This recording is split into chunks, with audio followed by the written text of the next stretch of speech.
yung kanyang article sa Lancet, more than 10% or about 10% of their clinical trial participants talaga pong senior citizen, no? So medyo malaking parte po ng kanilang study, mahigit 2,000 ay mga senior citizen, at yung senior citizen na yun, nakita na maganda rin ang safety at saka yung efficacy sa kanila ay mataas din katulad ng mga bata.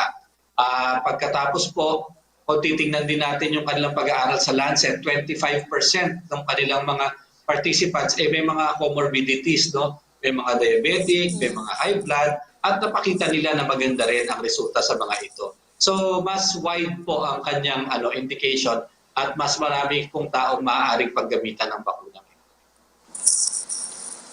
Sinabi niyo nga po na hindi pwede iturok sa mga senior citizen ang Sinovac vaccine. Pilipino po ang bibigyan ng naturang bakuna sa susunod na buwan. Sumunod naman mas po ba? Mas wide po ang kanyang indication at mas marami pong taong maaaring paggamitan ng bakuna. Sinabi niyo nga po na hindi pwede iturok sa mga senior citizen ang Sinovac vaccines. Ito po ay matapos sabihin ni Vaccine SAR Secretary Galvez na 9 milyong nakakatandang Pilipino po ang bibigyan ng naturang bakuna sa susunod na buwan. Sumunod naman po ba sila Secretary Galvez sa desisyon na ninyo na yan na hindi po matutuloy yung balak nilang yon, Yusek? Well, so far po wala pa naman po yatang plano na mag-roll out ng Sinovac sa senior citizen. Hindi naman po natin kasi sinabi na bawal o na makasasama ito. Ang atin lang pong impormasyon na binigay ay wala pa pong datos na nagsasabi na maganda rin ito sa mga 60 years old and above. Just because wala pong kasamang ganun sa clinical trial phase. Pero as of now, wala pa po kasi talaga tayong data on 60-year-olds and above. Opo, tungkol naman dun sa naging panawagan ni Senate President Vicente Soto III na dapat daw po ay mag-focus ang pamahalaan sa treatment ng COVID-19 cases. Sa gitnaan niya ng umano'y vaccine delays, nagbanggit siya ng mga endorsed medication na maaari niyang pagtuunan ng pansin gaya daw po ng Avigan at Remdesivir. Ito po ba ay may rekomenda rin ng FDA sa ongoing medication ng mga may active COVID cases? Yung Avigan po, meron tayong ongoing niyan na clinical trial ng DOH at saka PGH at available po yan sa mga mild to moderate na meron pong mga COVID na nasa ospital. Yung Remdesivir naman po ay ginagamit natin sa mga severe na mga COVID na mga naka-admit. At tuloy-tuloy po ang pagbibigay ng FDA ng Compassionate Special Permit sa mga ospital para ma-import po ito at magamit sa mga pasyente. So ito po dalawang gamot na to ay talagang kasama po yan dun sa mga clinical treatment guidelines po ng Philippine Society for Microbiology and Infectious Disease. Kaya sa ngayon po ay nagagamit sila dito sa atin. Opo, Yusek, puntahan natin yung tanong mula sa media, mula kay Red Mendoza ng Manila Times. Sinasabi po ng private sector na dapat payagan sila daw mag-acquire ng bakuna para sa kanilang mga empleyado. Hindi pa nila malalabag yung provisions ng EUA? Hindi naman po. Basta hindi lamang po diretso, kailangan may koordinasyon sa Department of Health para sigurado tayo na nasusunod yung atin pong mga guidelines po ng ating vaccination program at saka yung prioritization po natin ay hindi po na babypass. So maaari naman pong maging partners ng pamahalaan ng private sector, but they have to coordinate with the Department of Health. Tanong pa rin po ni Red Mendoza ng Manila Times, pagkatapos po madiskubre ang issue sa mababang sensitivity ng dalawang antigen test na SD Biosensor at Lumi Quick Test, mababago na po ba daw yung proseso ng pag-approve sa mga ito?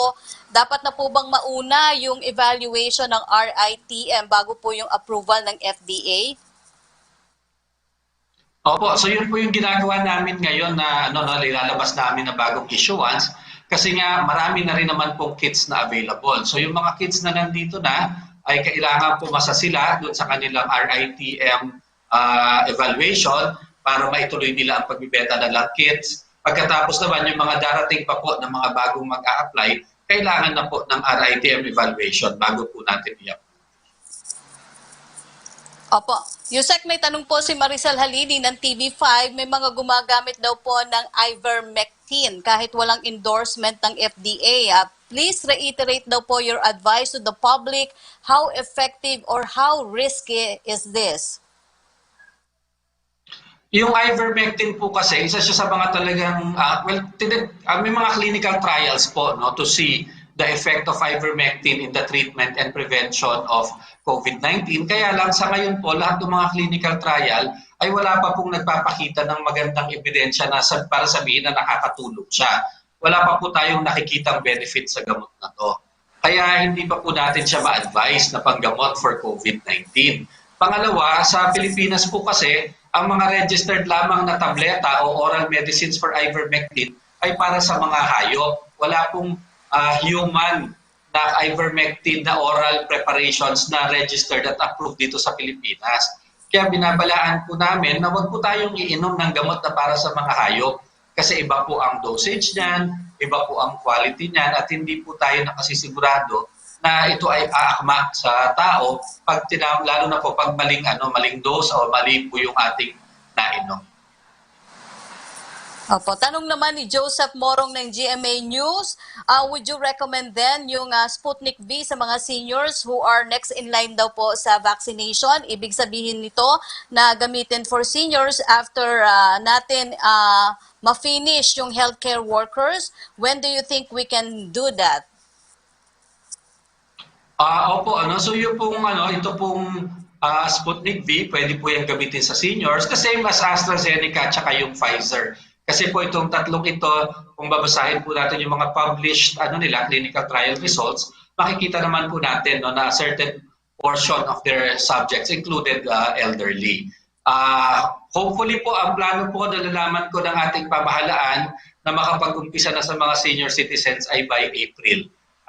Yun po ang narinig ko kay Secretary Charlie na by March ay tatapusin po yung mga healthcare workers para by April sa mga senior citizens na po tayo. Opo, may tanong naman si Sam Medenilla ng Business Mirror. May update na po kaya regarding sa application for the EUA of the COVID-19 vaccine ng Sinopharm? Well, wala pa pong update. Meron na pong dalawa. Dalawa na po ngayong kumpanya yung sumulat dito sa amin at sinasabi nga na sila daw ang mag-a-apply for the Sinopharm. Sinulatan naman po namin sila para magbigay ng listahan po ng mga requirements at ng mga documents na kailangan i-submit. Pero so far, wala pa naman pong sagot pareho. So wala pa po kaming ine-evaluate ngayon na application for EUA ng Sinopharm. Okay, may tanong pa rin po si Rose Noven, sandali lang po, Yusek, may bigla lang pong nagpahabol na tanong. May tanong po si Rose Novenario ng Hataw, may plano ba ang DOH na humingi ng saklolo sa Cuba considering maraming bansa na silang natulungan para mapababa ang kaso ng COVID-19? Well, wala naman po akong narinig pa na galing sa Department of Health na plano na makipag-ugnayan sa ibang bansa as of now po para dito sa COVID-19. Although hindi ko naman po masisigurado dahil medyo malayo po ang opisina ko sa DOH. Okay, maraming salamat po sa inyong panahon. FDA Director General Yusek Eric Domingo, mabuhay po kayo, Yusek. Thank you. Maraming salamat din po. Opo, vaccine confidence ang isa sa nakikita pong posibleng dahilan ng World Health Organization sa biglang pagdami po ng mga kaso ng COVID-19 na naitatala dito sa bansa araw-araw. Asahan ba natin ang pagsipa pa ng numero ng mga nahahawa sa sakit? Ngayon dumarami rin po ang bakunang dumarating sa Pilipinas. Para pag-usapan yan, we are joined by the WHO representative to the Philippines, Dr. Rabi Abenyasing. Good morning, Dr. Rabi. Good morning, Yusek Raki. Good to be here. Dr. Rabi, can you tell us what vaccine confidence means and how it could possibly be the cause of the sudden surge of COVID-19 cases in the Philippines?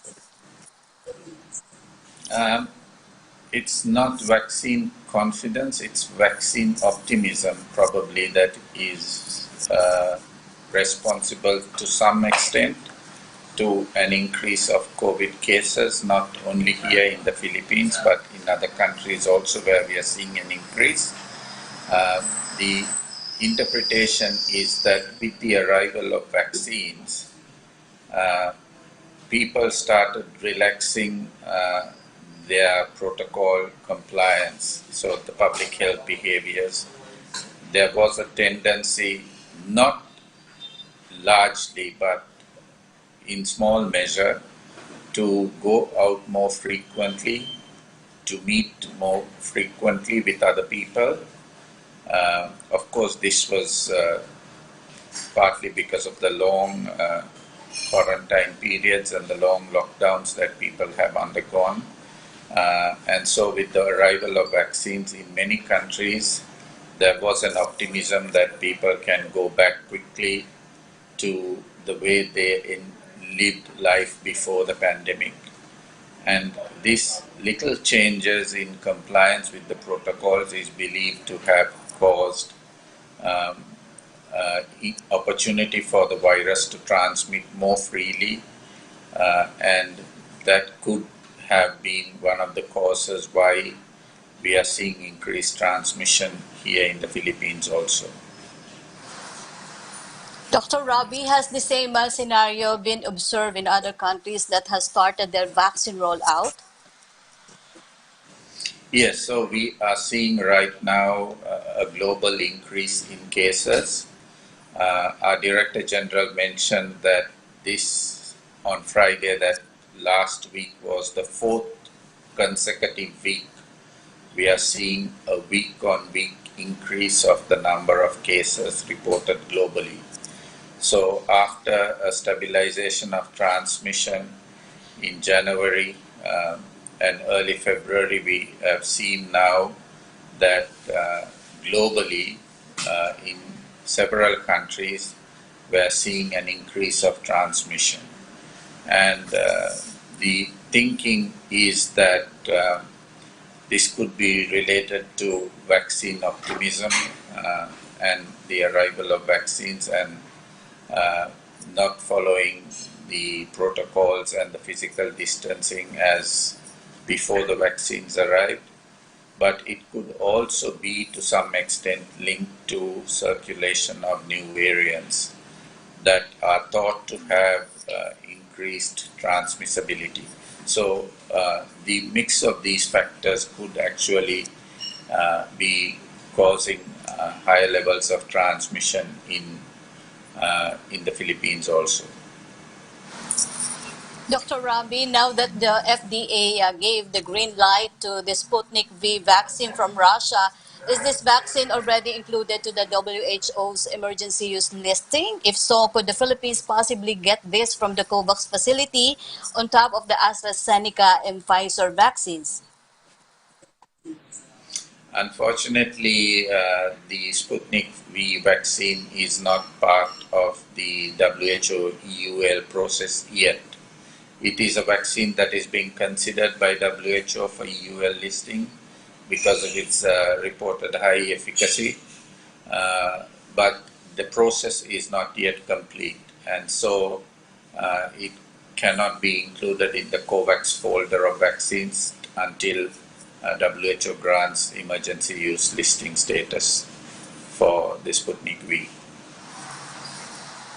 Dr. Robbie, with the issue circulating around the AstraZeneca vaccine that was suspected to have caused blood clotting in many countries in Europe has temporarily suspended its administration, while some continue despite this concern. Although WHO already mentioned that there is no evident link between the vaccine and the blood clot, is the WHO at least conducting further investigation on this matter to ease distrust and discomfort to this vaccine? So there was some concern that there was a relationship between a few episodes of thromboembolic disease or blood clotting which had been observed in some countries of Europe. But we are happy to state that the European Medical Association, after a careful evaluation of all the data, has agreed with WHO's position that there doesn't seem a causal link with the AstraZeneca vaccine and the frequency of thromboembolic episodes that have been reported in the population. Actually, the number of thromboembolic episodes that have been reported in the vaccinated population was, according to some reports, lower than in the normal population. So there is no causal link established.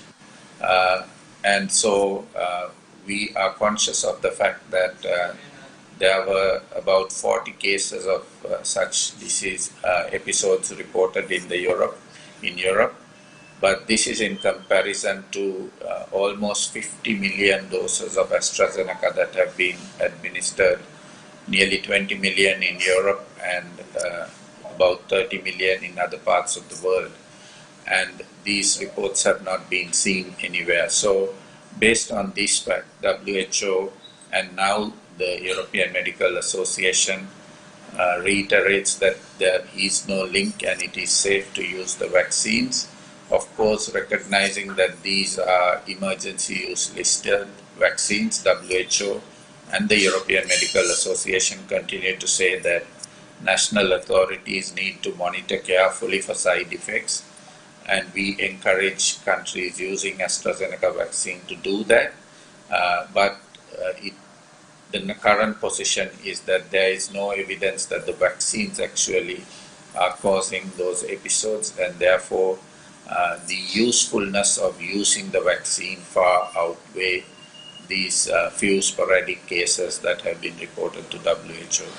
So while advocating that countries continue to monitor for thromboembolic disease and other side effects, the consensus now is both from WHO and the European Medical Association that the AstraZeneca vaccines are safe for use. And based on this decision that came on Thursday from the EMA and Friday from WHO's Global Vaccine Advisory Committee on Vaccine Safety, many of the European countries that had a temporary halt on the use of AstraZeneca have restarted using them, and the AstraZeneca vaccines are now being used all over the world. Dr. Rabi, do you agree with the government's move to administer the remaining AstraZeneca vaccine and stock as the first dose for health workers in areas with high cases of COVID-19? So as the number of cases increase, it becomes critically important that we take steps to reduce that transmission, but also as part of that we ensure that the healthcare capacities are fully functional. Of course, it was with this view that originally the frontline healthcare workers were included in priority group 1, and now that we are seeing a surge of cases in the National Capital Region and adjoining regions, it becomes even more important that we protect the healthcare workers by the use of vaccines. So we are trying to maximize the benefit of the vaccines we have by vaccinating the frontline health workers as quickly as possible, targeting specifically those areas that we are seeing an increase of transmission. We know that with one dose of vaccine, there is protection of over 75%, and so it's important that we provide that protection to the healthcare workers so that they can continue to care for those people who fall sick from COVID in those areas of increased transmission. So this is quite aligned to what WHO, SAGE and WHO has been advocating, and we are happy that the Philippines is following this strategy. Thank you. Dr. Rabi, what if the additional AstraZeneca vaccine did not arrive as planned in time for the health workers' second dose? Will this affect the efficacy of the vaccine? The second dose is scheduled to be given after 8 weeks around and could be given up to 12 weeks. The evidence that is available globally shows that the maximum benefit of the second dose can be achieved by administering the dose after the 10th week and around the 12th week. So we believe that new stocks of AstraZeneca vaccine will arrive before the 12th week. 12 weeks from the arrival of vaccines on the 4th of March will be in June, and we believe that the country will receive further stocks of AstraZeneca before that, so that we can ensure that all those people, healthcare workers who received the first dose, will be able to get their second dose before the 12th week or around that time. Dr. Rabi, let's now proceed to the question from the media. We have here from Laila Salaveria, what does the WHO think of proposals to exclude PVT entities such as those in the manufacture of tobacco, alcohol, milk, and soda from procuring their own COVID vaccines? What effect could such a policy, if enforced, have on efforts to immunize the population?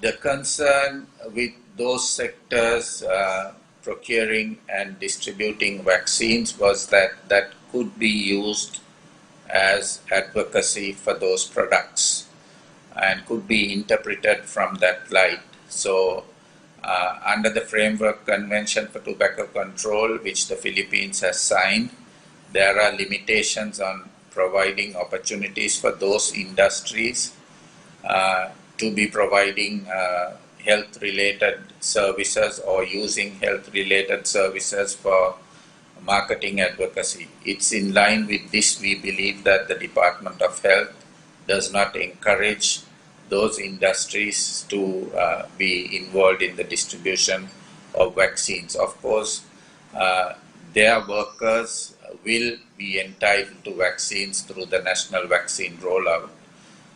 And so we don't believe that they will be left behind as the vaccine rollout happens.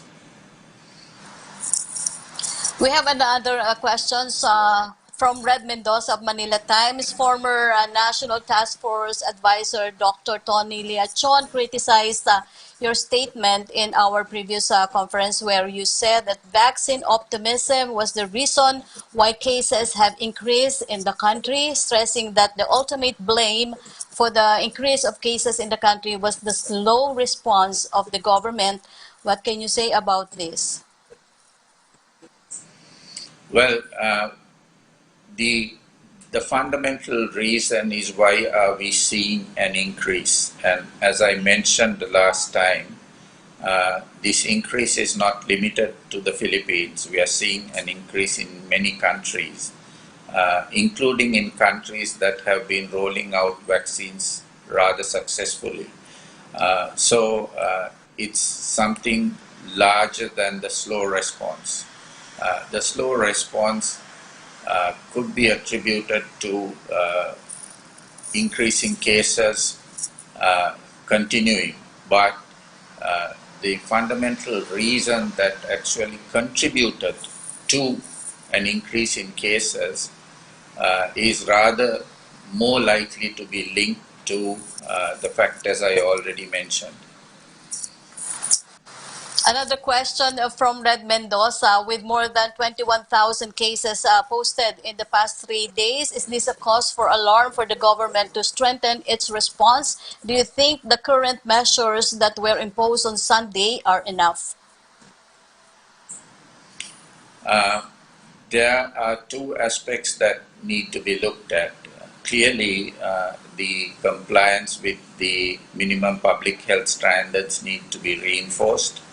And those measures that were announced on Sunday will go a long distance to do that.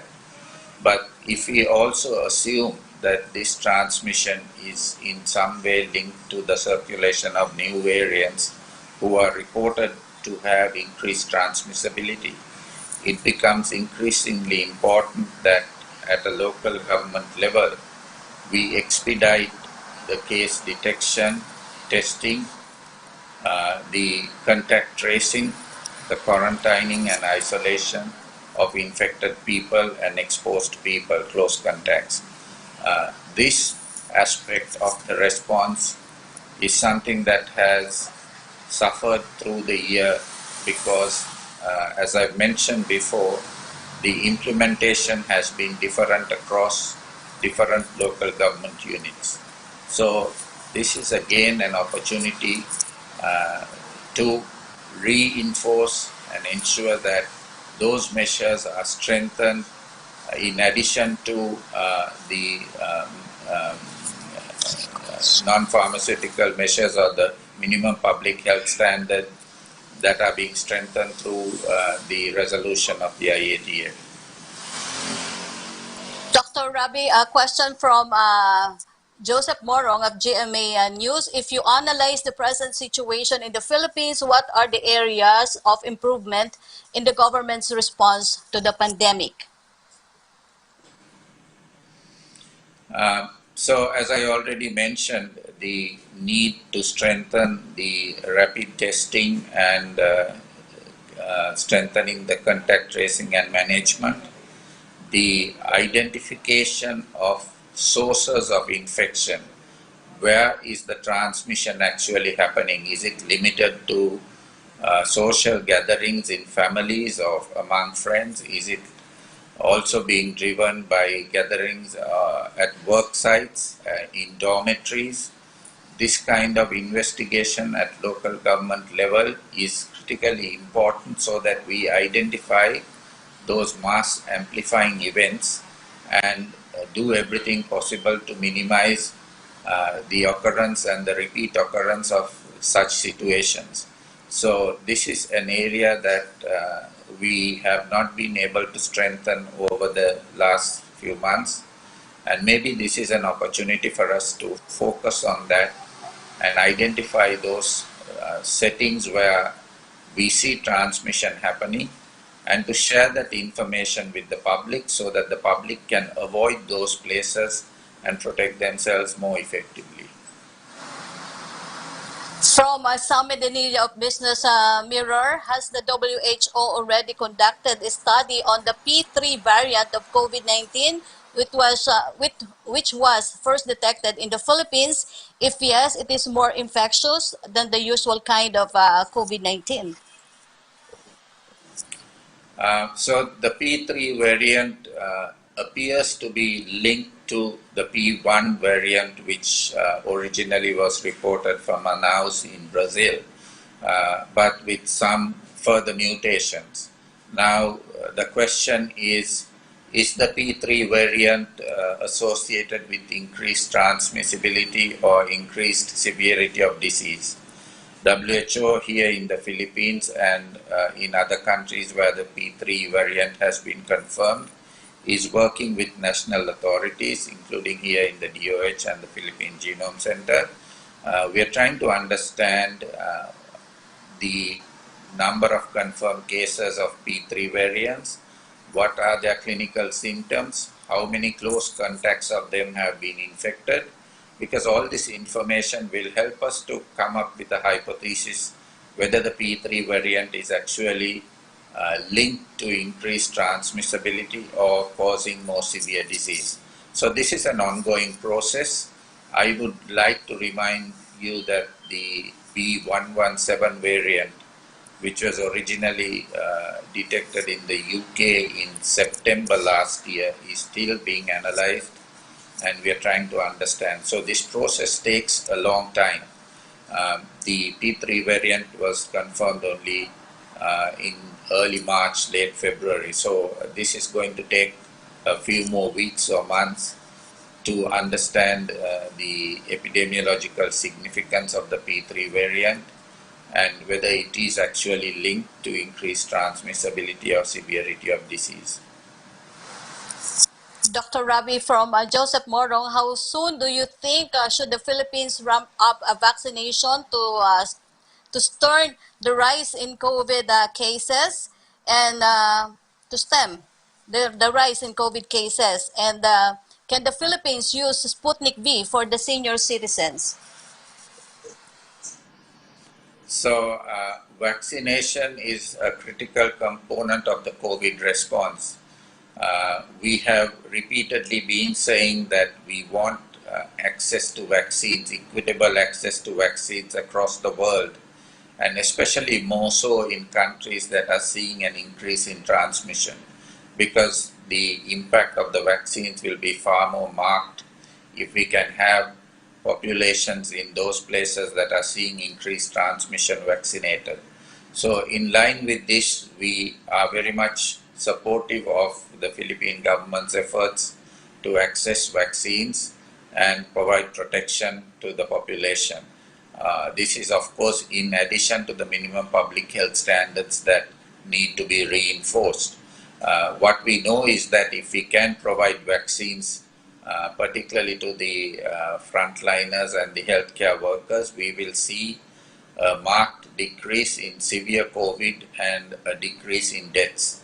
And this is our immediate aim. This is what we need to aim for now as we strengthen the minimum public health standards aimed at reducing transmission. So if we can access vaccines and provide them to the priority groups, we could expect to see that impact early on. So we encourage the Philippines to access vaccines as early as possible, and we certainly are working with the COVAXIN facility to expedite deliveries to the Philippines. With regards to the Sputnik V vaccine and whether they are suitable for elderly populations, I go back to the fact that this vaccine has not been completely evaluated by WHO at this point of time, and therefore I would refrain from commenting on that. Thank you very much for your time, Dr. Rabi Abenyasing, WHO representative to the Philippines. Thank you very much. Maraming salamat po. Thank you so much. Have a good day. Samantala, nasa 1,600 na po nakatao na sa lanta ng mga bagyo nung nakaraang taon sa lalawigan ng Isabela ang binalikan at muling hinatiran ng tulong ng pamahalaan at ni Senator Bongo. Kasama rin po yung nasa 500 medical frontliners at mga pasyente sa isang ospital sa probinsya. Narito po ang report. Sunod-sunod na dagok sa buhay ang naranasan ni Irene Val ng Kawayan, Isabela. Kasagsagan ng COVID-19 pandemic ng mga anak at sa kalagayan niya bilang person with disability, hindi lang sa panganganak na hirapan kundi sa sitwasyon dahil sa virus. Kamakailan lang na aksidente pa ang mister niya na tricycle driver kaya hindi makakabiyahe.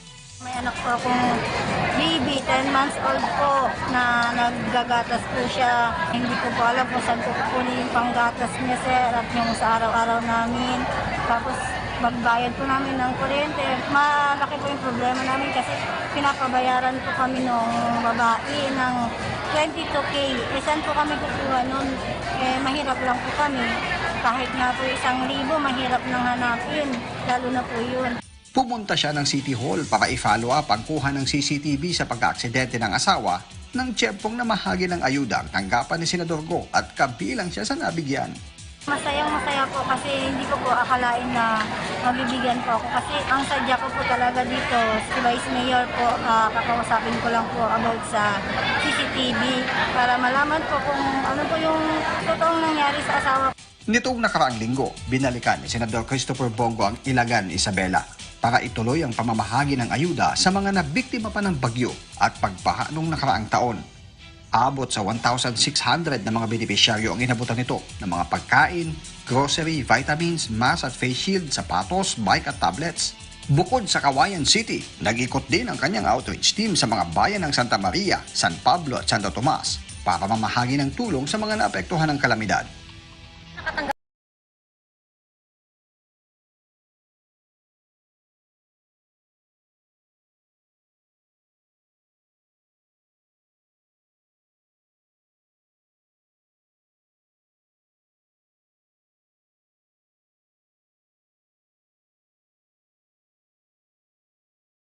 Senior Memorial Hospital para pasalamatan sila sa patuloy na paglaban sa COVID-19.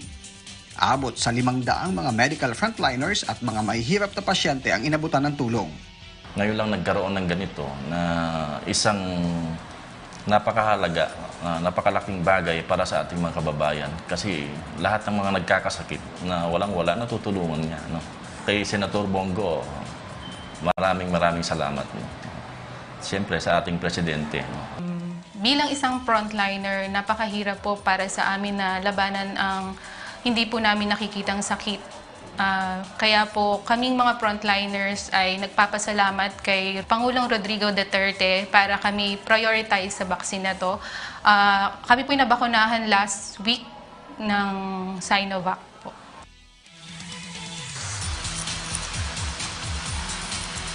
Samantala, isa sa ilalim sa General Community Quarantine ng buong National Capital Region kasama ang mga karatig lalawigan ng Bulacan, Cavite, Laguna at Rizal na tatawagin bilang NCR Plus sa loob ng 2 linggo. Magsisimula ito ngayong araw, March 22, 2021 hanggang April 4, 2021.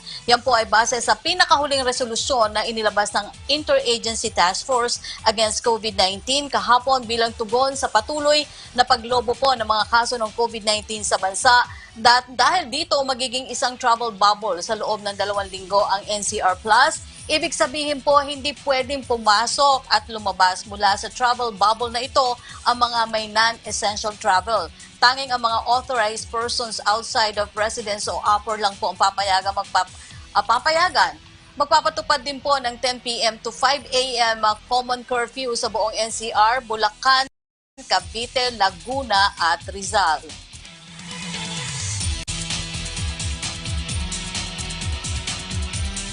Para malaman ang mga karagdagan detalye sa bagong paghihigpit na gagawin sa mga apektadong lugar na yan, makakausap po natin si DILG spokesperson Undersecretary Jonathan Malaya.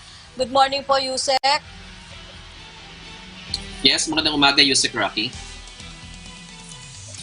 Yusek, kahapon nga po inanunsyo na yung pagkakaroon ng GCQ bubble sa NCR at 4 na probinsya na nakapalibot dito. At ang highlight dito ay yung pagkontrol sa galaw ng mga tao. Unahin muna natin, sino lang po daw ang papayagan lumabas ng bahay?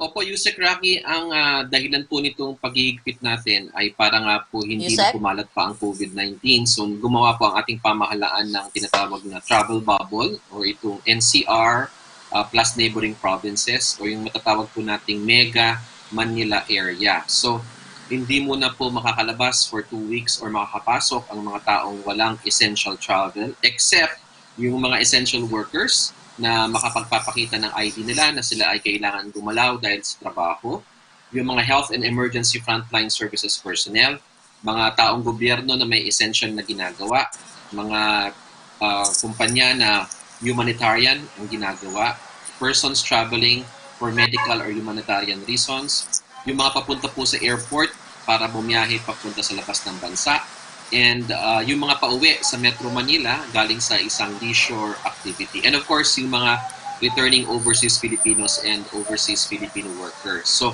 lilinawin ko po, lahat po ng hindi pasok dito sa pamantayang ito, gaya ng lalabas para sa leisure or lalabas para sa travel and tourism purposes, ay hindi po pinapahintulutan ngayon, hindi po kayo papayagang lumabas sa mga checkpoints at hindi rin po kayo makakalabas sa ating mga airports and seaports as well. Opo, magse-set up po ba ulit ng mga checkpoints kada barangay o kada kalsada para po tiyaking walang makakalusot na hindi authorized person outside residence? At ano lang po yung need na ipakita ng mga lalabas ng kanilang mga bahay? Hindi po tayo maglalagay ng mga checkpoints sa mga barangay o sa loob ng Metro Manila for purposes of the travel bubble.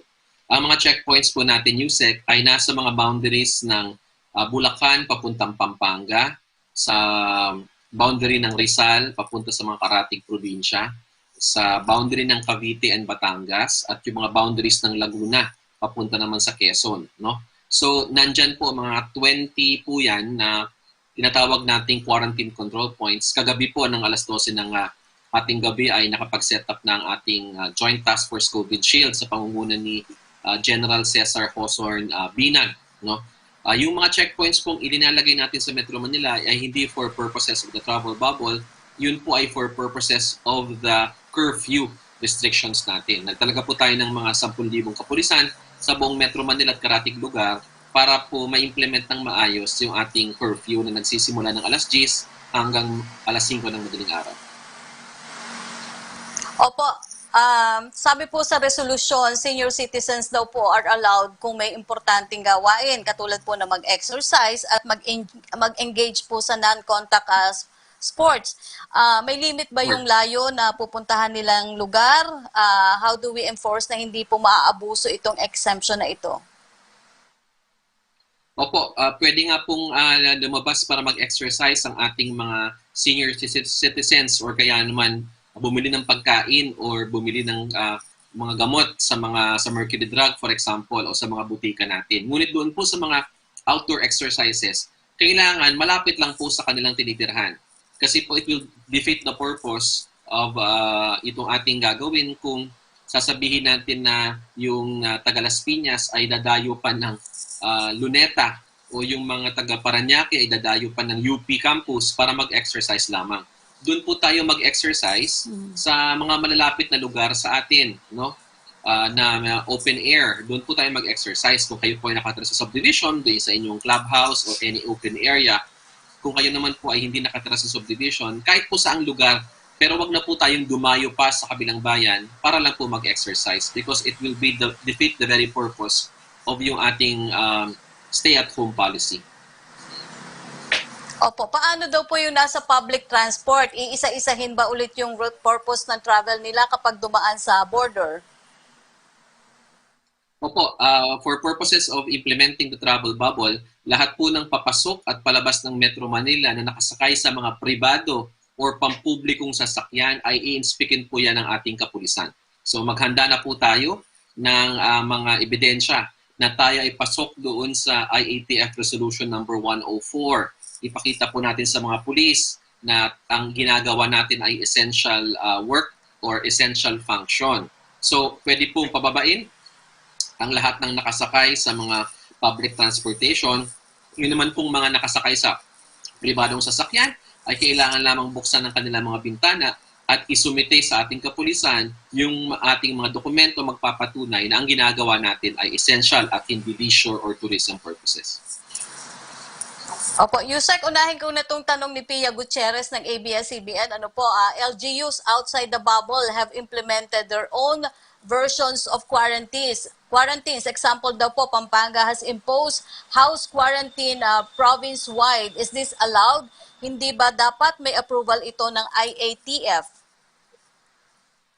Okay, hindi pa po maliwanag sa akin, Yusek, kung anong ibig sabihin ng house quarantine ng Pampanga. No? I would need more details about that. Pero kung ang sinasabi lang ng Pampanga ay yung kanilang mga kabataan, no, yung 18 and below and 65 and above have to stay at home, ay wala naman po ako nakikitang problema dyan because that would be consistent with IATF Resolution 104.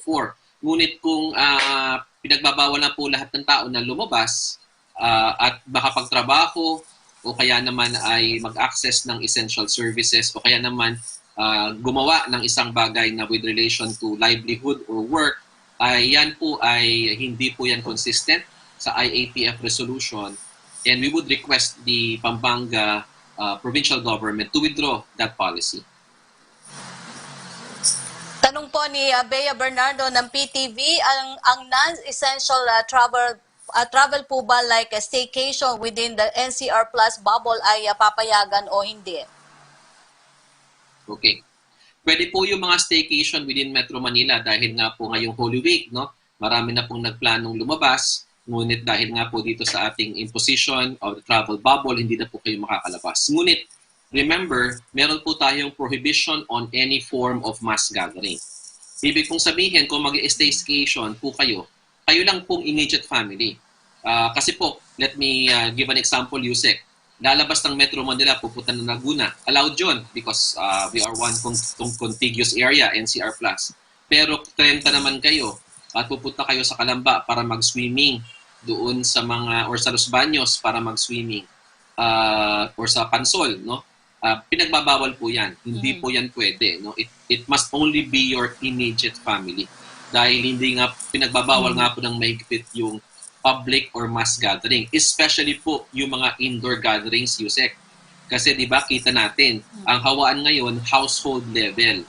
So any form of indoor gatherings, especially yung more than 10, ay ipinagbabawal po natin.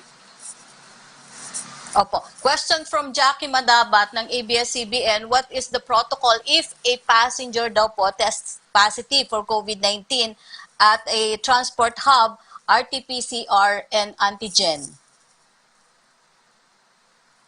Okay, hindi po maliwanag sa akin yung tanong kasi if this relates to travel to a province for tourism purposes, pinagbabawal na nga po natin yan. Ngunit kung meron pong apor na pumunta sa isang probinsya and the province requires RT-PCR test, kung negative po siya at wala po siyang sintomas, papapasukin po siya ng probinsya. Ngunit kung siya po ay nag-positive sa antigen or sa RT-PCR test, he will have to be quarantined by the LGU of destination. So, doon na po siya muna magka-quarantine hanggang gumaling siya doon sa LGU na kanyang pinuntahan.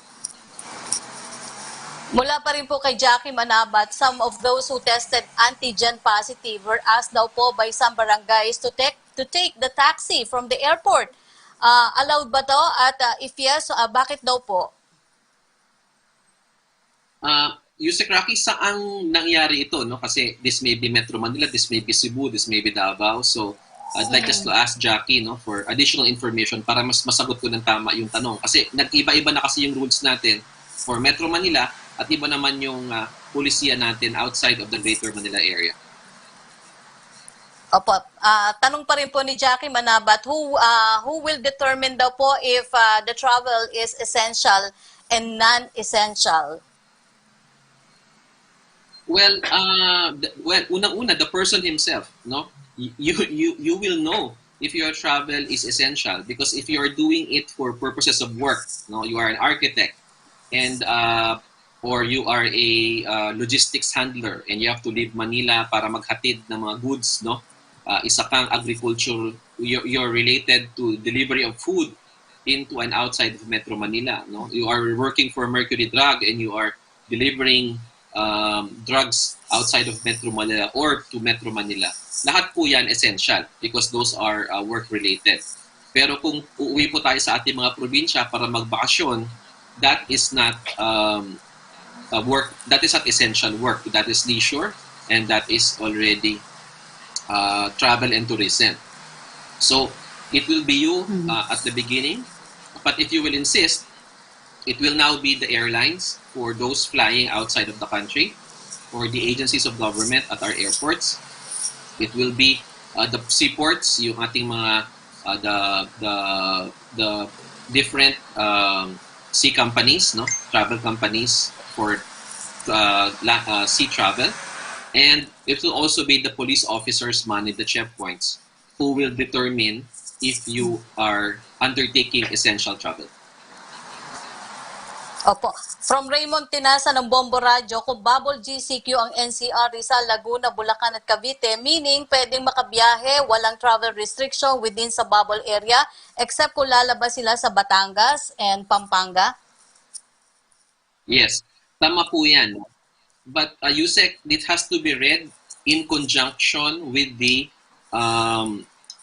prohibition or encouraging the public to stay at home.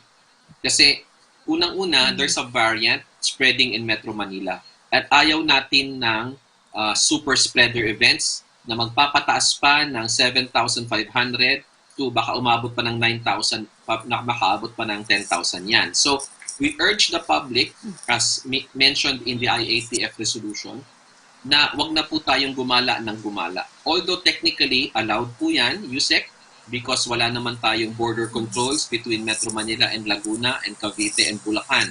However, we highly discourage it. Stay at home muna po tayo. In fact, we discourage even visiting family members who are not part of your immediate family. Stay muna po tayo sa ating mga bahay tulungan niyo po ang pamahalaan para mapababa natin itong surge na ito dahil pag hindi na po makayanan ng ating healthcare system itong numero ng mga COVID positives natin, baka po magka-hard lockdown na tayo. At ayaw po nating mangyarihan hard lockdown dahil ang dami na pong mga Pilipino ang naghihirap at naapektuhan nitong pandemyang ito. Opo, tanong ni Sam Medenilia ng Business Mirror, pinopropose na po ni Mayor Magalong ang pagtap sa mga PNP personnel para po makatulong sa contact tracing efforts ng government. May response na po kaya ang DILG and PNP regarding sa nasabing proposal? Opo, Yusek, from the very beginning, kasama naman talaga ang PNP sa ating contact tracing teams. Yung una nating mga contact tracing teams na inorganisa noong Marso ay nandun ang PNP, kasama ang BFP. Of course, yung Local Government Unit Epidemiology Unit, no?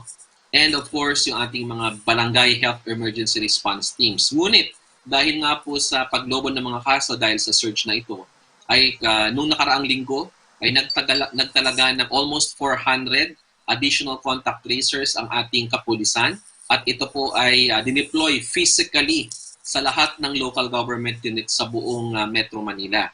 Meron din pong karagdagang 100 mula naman sa Bureau of Fire Protection. Ang 60 po ng mga bombero natin ay na-deploy sa Quezon City, yung 40 naman po na-deploy sa Pasay. At meron din pong karagdagang 300 mula sa Metro Manila Development Authority. So sa tingin po namin, ito pong mga numerong ito ngayon ay sapat, ngunit nakikipag-ugnayan pa po kami sa mga LGUs kung meron pa po silang karagdagang kailangang contact tracers dahil sila po din ay nagha-hire din, no? Meron doon po silang hiring ng mga contact tracers na ang magbabayad na po ay ang mga local government units ng Metro Manila. Opo, last na lang po, quick na lang po, Yusek, tanong ni Sweden Velardo ng PTV, if mass gathering is no longer allowed under the new resolution, does it also mean reception will also be prohibited for baptism and weddings? Also, are senior citizens still allowed to attend events mentioned? Yes po, bawal na po lahat ng mass gatherings natin and very clear po ang IATF resolution. Lahat po ng misa ay pinagbabawal na rin natin, no? Lahat po ng mga religious services pinagbabawal po natin. Ang hindi lang po allowed ay ang pinapayagan lang po, no? Pero limitado lang ang numero is yung weddings, no? Binyag at funeral services, ngunit hanggang 10 lang pong tao. So, ang ibig pong sabihin, the 10 ng yung 10 numero na yun, kasama po ang reception dyan. So, kung sino po ang nag-attend ng wedding services sa mga simbahan man yan or sa kung saan man, ganun din po ang numero sa reception. Okay, maraming salamat po sa iyong paglilinaw. Undersecretary Jonathan Malaya ng DILG. Stay safe, Yusek. Maraming salamat din po at mabuhay po kayo. Samantala, naipamahagi na ang Emergency Housing Assistance Program ng National Housing Authority sa mga biktima ng sunog sa barangay Lapasan, Cagayan de Oro City. Higit 100 benepisyaryo ang nakinabang sa housing assistance na ito mula sa pamahalaan. Panoorin po natin ito. Sa pakikipagtulungan ng tanggapan ni Senador Go, naibigay na ng National Housing Authority ang pinansyal na tulong mula sa Emergency Housing Assistance Program ng ahensya para sa mga pamilya na naapektuhan ng sunog ang kanilang mga bahay sa Barangay Lapasan, Cagayan de Oro City. Karon, naapo diha ang national government agencies na diha karon ang atong NHA na sila'y dalang hinabang morning programa nga EHAP. Salamat kayo sa NHA. Magagamit nilang pinansyal na tulong ng pamahalaan para pambili ng materyales sa pagpapatayo muli ng kanilang mga bahay. Kasabay nito ang pamamahagi rin ng tanggapan ni Senador Go ng mga tulong gaya ng family food pack, gamit kontra COVID-19 gaya ng mask at face shield, vitamins, pagkain at mga gamot sa 108 na mga benepisyaryo. Mayroon ding pinamahagi mga sapatos, tablets at bike sa ilan. Una sa tanan, nagpasalamat ako sa Ginoo. Okay na po kay Senator Bongo Presidente Duterte sa iyang mga hinabang sa amo, sa wala sa among kalisod, wala silang pasagdi sa among mga kinahanglanon. Hinaunta nga siya pagtabang suklian sa dato nga iyang kinahanglan. Salamat og labaw na sa atong Ginoo. Salamat. Hinimok rin ni Senador ang mga residente sa lugar na huwag mag-atubiling lumapit sa malasakit center sa Cagayan de Oro City kapag kailangan nilang magpagamot o magpa-ospital. Kami ni Presidente Duterte, padayon may magserbisyo sa inyo. Kaya para sa amo ang serbisyo sa tao, serbisyo na sa Ginoo.